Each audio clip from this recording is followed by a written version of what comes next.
Hello everyone, welcome back to Ninja Prep. This is Kapil Goyal, your educator and mentor for PG Physics. तो quantum का एक और lecture लेकर हाजिर हूँ आपके सामने और इस लेक्चर के अंदर हम PYQs डिस्कस करेंगे MPPSC के। इसके पहले क्वांटम के मैंने बहुत सारे आपको PYQs कराए हैं और होपफुली अब आपसे क्वेश्चंस इजीली सॉल्व हो भी रहे होंगे। तो चलिए स्टार्ट करते हैं। तो पहला जो क्वेश्चन हमें शो हो रहा है उस क्वेश्चन में हमें बोला गया है, फर्स्ट क्वेश्चन की अगर मैं बात करूँ, a free particle is moving in positive x direction with a linear momentum p. The wave function of the particle normalized in a length l is. ठीक है, तो यहाँ इस क्वेश्चन को करने के लिए सबसे पहले हम यूज करेंगे श्रोडिंजर इक्वेशन का। तो श्रोडिंजर इक्वेशन का अगर मैं यूज करूँ श्रोडिंजर इक्वेशन, तो श्रोडिंजर इक्वेशन को हम कैसे लिखेंगे, उसको हम लिखेंगे d2 psi upon dx2 plus 2m upon H cut square और ये हो जाएगा E minus V equals to zero. I hope आप लोगों को अगर तैयारी वैयारी कर रहे हो तो ये चीज़ तो पता ही होगा कि श्रोडिंजर इक्वेशन क्या होती है, टाइम इंडिपेंडेंट क्या होता है, टाइम इंडिपेंडेंट नहीं क्या होता है, और अगर नहीं पता है तो फिर मामला तुम्हारा गड़बड़ है।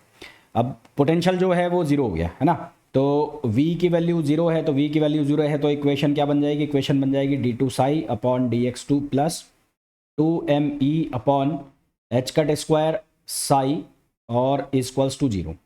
अब हमें बहुत अच्छे से पता है कि जो मोमेंटम है, मोमेंटम उसको हम एनर्जी के फॉर्म में इस तरह से लिख सकते हैं 2me के फॉर्म में।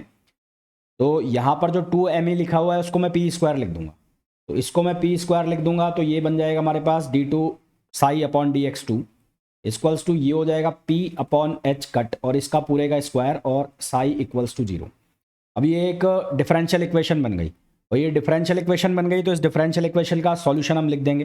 तो solution of this differential equation, solution of this differential equation, तो ये जो डिफरेंशियल इक्वेशन बनी है इसका हम सॉल्यूशन लिख देंगे।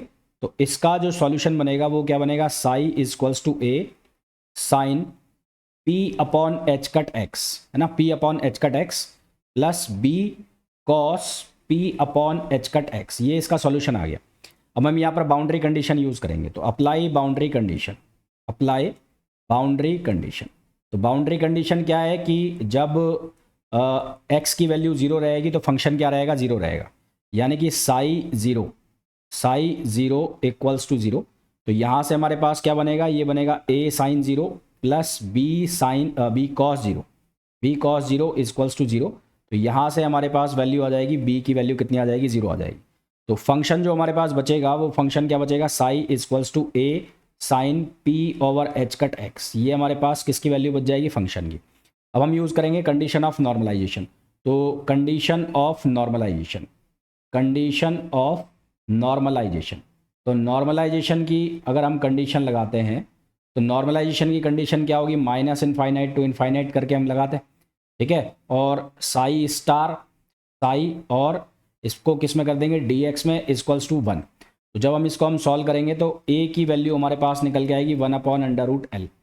तो इसका मतलब हमारे पास जो फंक्शन आ जाएगा वो आ जाएगा 1 अपॉन अंडर रूट एल और ये क्या हो जाएगा, ये हो जाएगा sine P X upon H cut. अब मेरे हिसाब से मैंने इतने सारे जो क्वेश्चंस कराए हैं आप लोगों ने पहले देखे होंगे, तो उसमें बहुत अच्छे से आपको ये भी आ गया होगा कि नॉर्मलाइजेशन की वैल्यू कैसे निकाली जाती है। ये तो बहुत बेसिक सी चीज़ है जब हम क्वांटम मैकेनिक्स से स्टार्ट करते हैं। तो हमारे पास इस पर्टिकुलर क्वेश्चन का आंसर जो आ जाएगा वो आ जाएगा ऑप्शन ए, है ना। क्लियर है सभी को? चलिए भाई नेक्स्ट क्वेश्चन पे आ जाइए।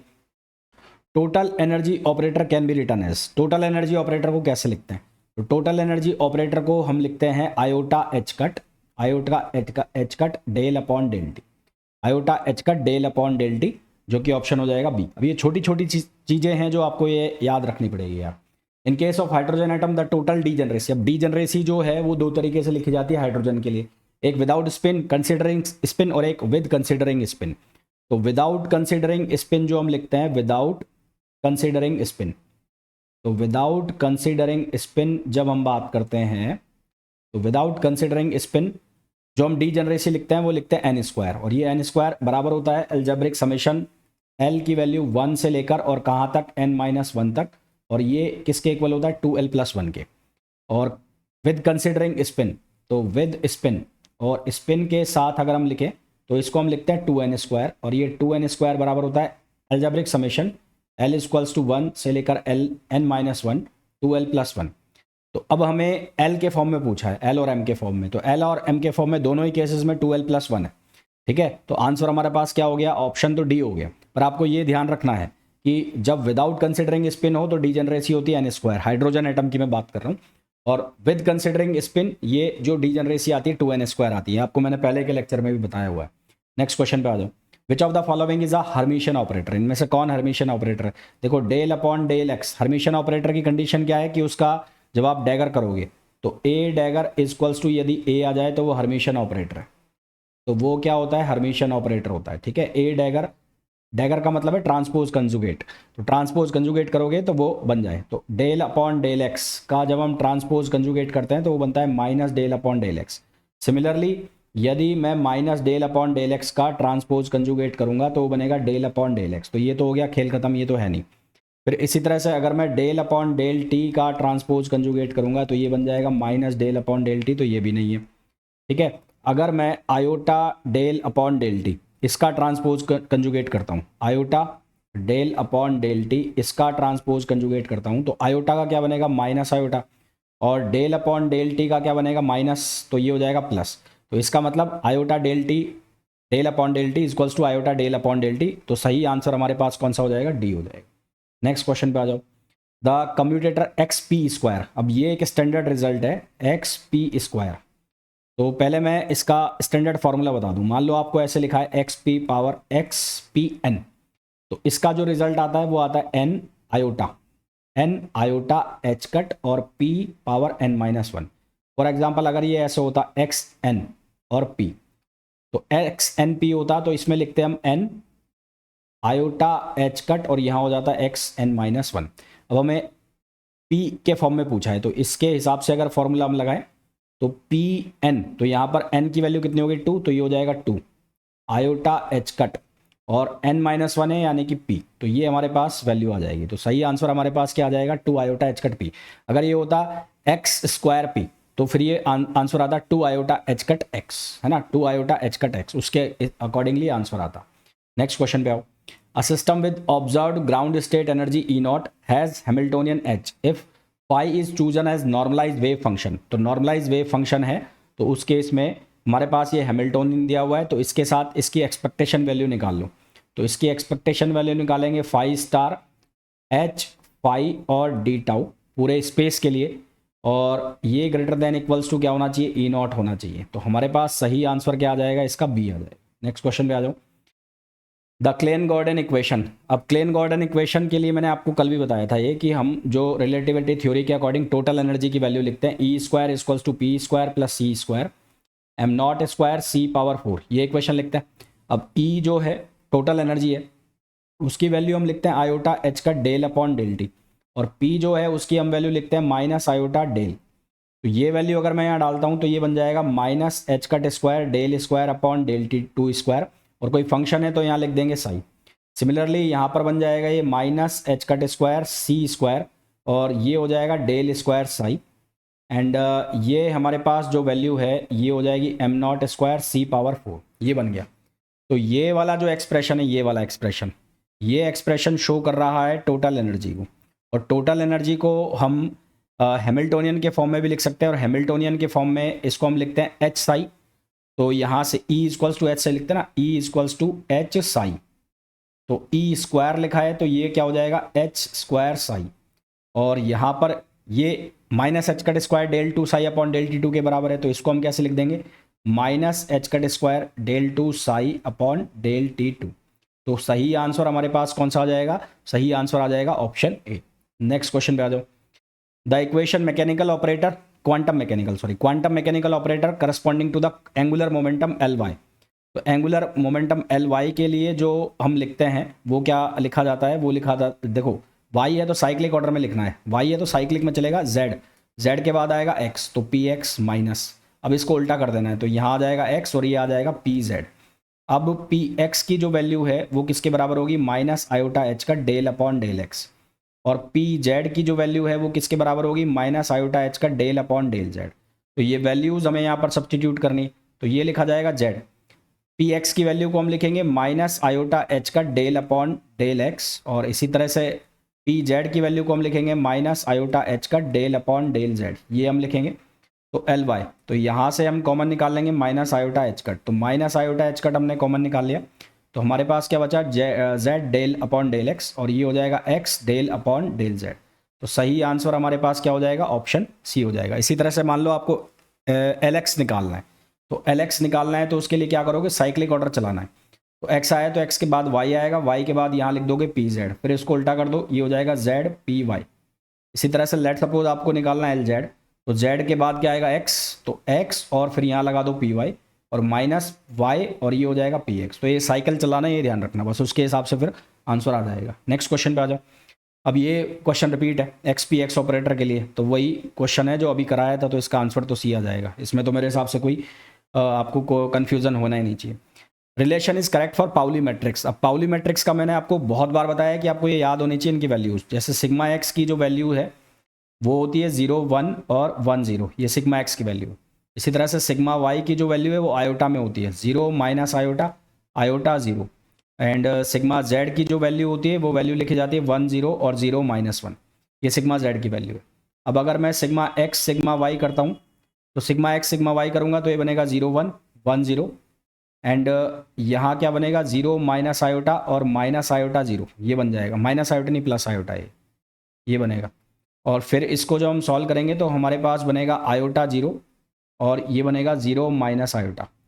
इसी तरह से इसको उल्टा अगर मैं कर देता हूँ, तो उल्टा करूँगा तो ये बनेगा sigma Y sigma X, sigma Y sigma X बनेगा माइनस आयोटा 0 और ये बन जाएगा 0 आयोटा। तो इसको ऐड करो आप, सिग्मा एक्स सिग्मा वाई और plus sigma Y sigma X, तो यहाँ इनको ऐड करो आप, तो ये आयोटा 0 0 माइनस आयोटा और इधर आप लिखो माइनस आयोटा 0 और 0 आयोटा, तो इनको ऐड करोगे तो आ जाएगा 0। तो इसका मतलब सही ऑप्शन हमारे पास क्या हो जाएगा, ऑप्शन सी हमारे पास करेक्ट आंसर आ जाएगा। नेक्स्ट क्वेश्चन पे आ जाओ।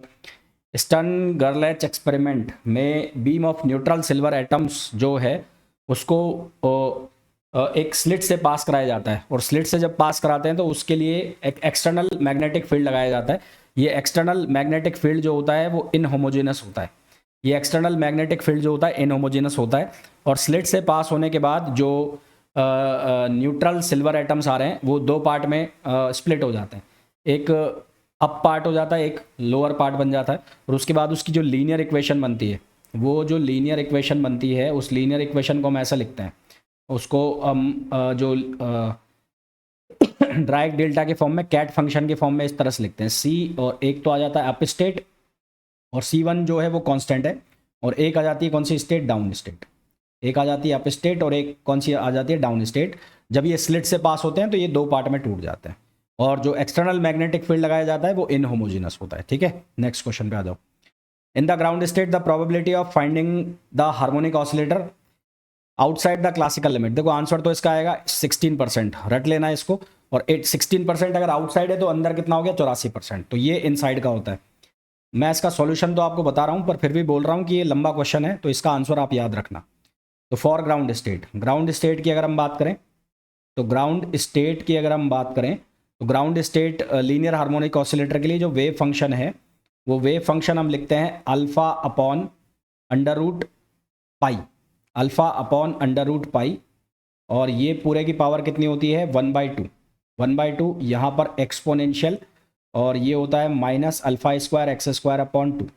अब जो अल्फा स्क्वायर है उसकी वैल्यू फिक्स है m omega upon H cut, ये वैल्यू फिक्स है। अब ये याद रखनी पड़ेंगी यार आपको, है ना, फॉर क्लासिकल मैकेनिक्स। तो क्लासिकल के लिए हम यहाँ पर लिमिट लगाएंगे, तो E की वैल्यू क्या लिखते हैं हम, हाफ m के स्क्वायर, तो हाफ के स्क्वायर को हम कैसे लिखते हैं m ओमेगा स्क्वायर ए स्क्वायर हो जाएगा, क्योंकि k किसके बराबर हो जाता है m ओमेगा स्क्वायर के, और इसको हम लीनियर हार्मोनिक ऑसिलेटर के बराबर करेंगे ग्राउंड स्टेट में, तो हाफ एच कट ओमेगा, क्योंकि ग्राउंड स्टेट में n की वैल्यू क्या हो जाएगी 0। तो यहाँ से हमारे पास ए स्क्वायर की वैल्यू आएगी, और ए स्क्वायर की वैल्यू बनेगी H cut upon M omega, जो कि इसका उल्टा हो गया, यानी कि ए स्क्वायर जो आ जाएगा वो 1 अपॉन अल्फा स्क्वायर बनेगा। तो यहाँ से हमारे पास ए की वैल्यू आएगी 1 अपॉन अल्फा, तो यहाँ से हम लिमिट निकाल लेंगे, तो लिमिट आ गई हमारे पास, जो लिमिट आ गई वो क्या बन गई minus 1 upon alpha 2 plus 1 upon alpha, ये लिमिट आ गई। अब इस लिमिट के अंदर हमें क्या करना है, इसकी प्रोबेबिलिटी डेंसिटी निकालनी है, तो इसकी प्रोबेबिलिटी डेंसिटी निकालेंगे इस लिमिट के अंदर, प्रोबेबिलिटी डेंसिटी। तो प्रोबेबिलिटी डेंसिटी निकालेंगे इस लिमिट के अंदर, P इक्वल्स टू -1/अल्फ़ा और ये 1/अल्फ़ा, तो यहाँ हो जाएगा sin0x² और ये dx।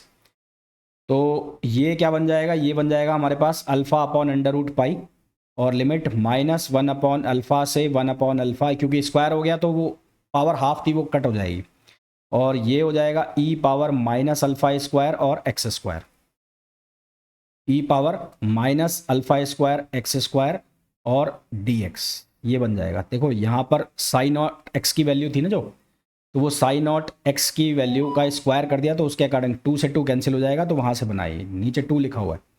अब यहाँ पर हम कंसिडर कर लेंगे, क्या कंसिडर कर लेंगे कि जो अल्फ़ा एक्स है वो किसके बराबर है, z, तो let alpha X equals to z, तो यहाँ से dx हमारे पास क्या हो जाएगा, dz/अल्फ़ा, dz/अल्फ़ा।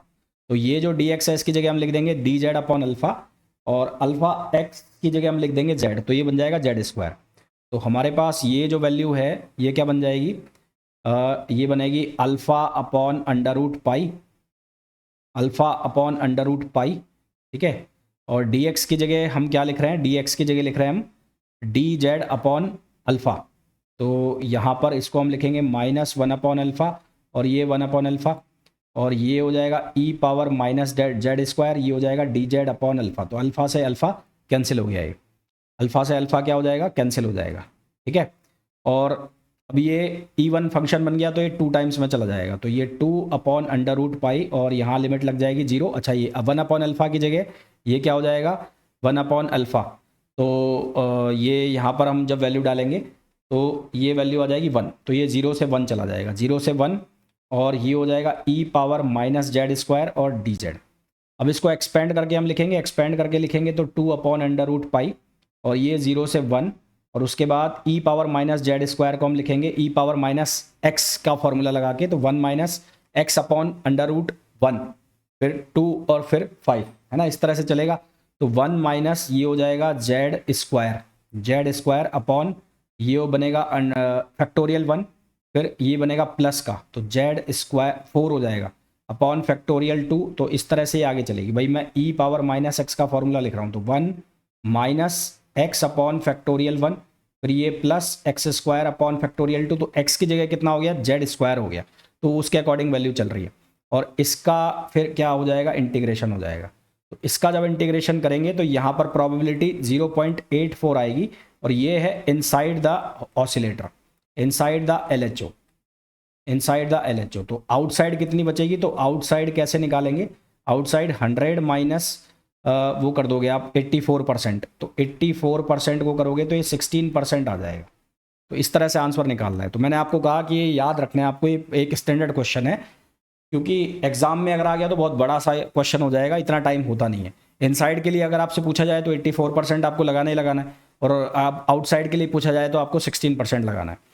Next, the eigen value obtained by the operation of Hamiltonian operator on wave function which is the time independent. अब यहाँ पर जो हैमिल्टोनियन इक्वेशन के लिए जो हम श्रोडिंजर इक्वेशन लेते हैं, wave function which is the independent, time independent, तो वो हम लिखते हैं h² upon 2m del 2 psi upon del x2 और प्लस v psi, ये लिखते हैं, और ये एनर्जी के बराबर होती है। और एनर्जी के जो बराबर होती है उसको हम कैसे लिखते हैं, h से लिखते हैं, हैमिल्टोनियन से। तो ये हमारे पास हो जाता है, तो ये किसको शो करता है, टोटल काइनेटिक एनर्जी को शो करता है।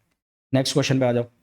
नेक्स्ट क्वेश्चन बोला है, if the wave function for the mention of a particle inside one dimensional box of length a is represented by Sai. तो साई की जो वैल्यू है a sine pi x upon a, अगर ये हालांकि ये नॉर्मलाइज ही होगा, और नॉर्मलाइज होगा तो नॉर्मलाइजेशन से आप a की वैल्यू निकाल सकते हो, हालांकि उसकी कोई ज़रूरत पड़ेगी नहीं, फिर मैं बता रहा हूँ a की वैल्यू जब आप इस निकालोगे ये कैपिटल A की, तो यहाँ से ये फंक्शन बन जाएगा √2 अपॉन a, √2 अपॉन a। इस a की ज़रूरत पड़ने वाली है नहीं वैसे, फिर भी मैं आपको बता देता हूँ, ये नॉर्मलाइजेशन के बाद ये बन जाएगा। आपसे पूछा जा सकता है कि a की वैल्यू बताओ, ये भी एक क्वेश्चन है, पहले कराया है मैंने। तो इसकी हमें निकालनी है प्रोबेबिलिटी डेंसिटी, प्रोबेबिलिटी डेंसिटी, तो इसकी हमें निकालनी है प्रोबेबिलिटी डेंसिटी।